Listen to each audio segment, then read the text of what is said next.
Saudara, petugas karantina ikan Kolaka mengamankan ribuan bibit lobster yang akan dijual di Kabupaten Takalar, Sulawesi Selatan. Bibit lobster tersebut berasal dari kota Kendari yang diperkirakan nilainya mencapai ratusan juta rupiah.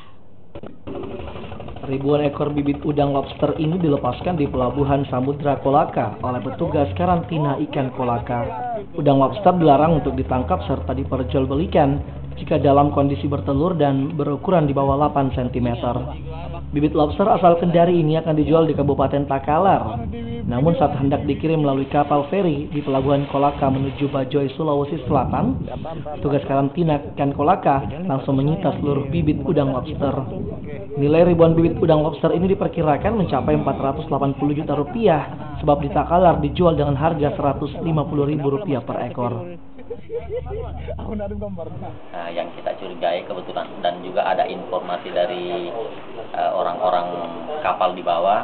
Jadi kita ikuti, saksi itu kita ikuti dan dia masuk ke kapal. Setelah sampai di kapal dia bongkar gabus dan setelah dilakukan pemeriksaan, ternyata ditemukan bibit lobster yang sebanyak 2 box.